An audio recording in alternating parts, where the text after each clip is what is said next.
পুনৰ নতুন এটি ভিডিঅ'লৈ স্বাগতম জনাইছোঁ আৰু সেৱা জনাইছোঁ। মই মিষ্টাৰ টুটুমণি বৰদলৈ। মই আজি আপোনালোকক বাস্তৱ আৰু কাল্পনিক এই দুটা বিষয় আমাক যে কি প্ৰভাৱ পেলায় তাৰ অলপ বিশ্লেষণ কৰিব বিচাৰোঁ। যদি ভুল হৈ যায় কওঁতে ক্ষমা বিচাৰিছোঁ। তেতিয়াহ'লে আৰম্ভ কৰোঁ। বাস্তৱ বস্তুটো আমাক কি কৰে জানে? আমাক লাজ দিয়ে। কিয়? মই এজন ডক্তৰ, ইঞ্জিনিয়াৰ হৈ কি কৰিছোঁ, মা দেউতাক চাইছোনে নাই, তাৰে এখন ছবি দাঙি ধৰি অসমবাসী ৰাইজৰ মাজত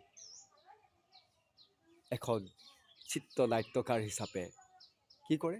প্ৰচাৰ কৰে, দেখুৱাই দিয়ে চৰিত্ৰবোৰ ন। গতিকে বাস্তৱে আমাক লাজ দিয়ে বা লাজত পেলায়, যাতে সেইটো নহওক বুলি আমাক সজাগ কৰি দিয়ে। বেছি দীঘলীয়া নকৰোঁ, এই কথাখিনি হয় নহয় ক'বচোন।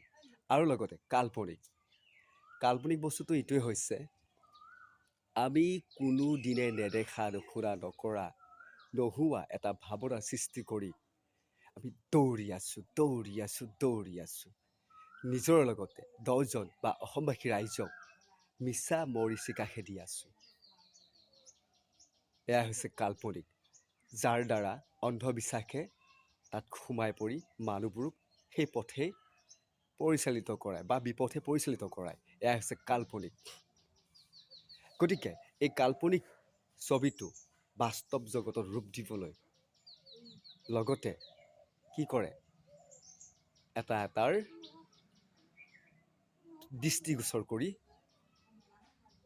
এখন নাটক ৰচনা কৰি ব্যাপকভাৱে প্ৰচাৰ কৰি দেখুৱাই দিয়ে এই জগতত।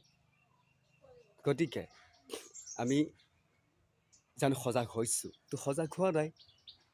নাটকত বা চাপৰি বজাওঁ গতিকে কিন্তু আমি বাস্তৱত আমি সন্মান নকৰোঁ। পাৰিলে আমি দমটো দি দিওঁ, হয়নে নহয়?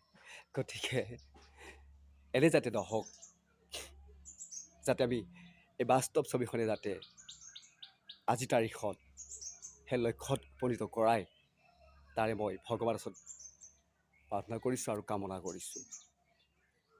গতিকে পুনৰ লগ পোৱাৰ আশাৰে বিদায় ল'লোঁ। ধন্যবাদ।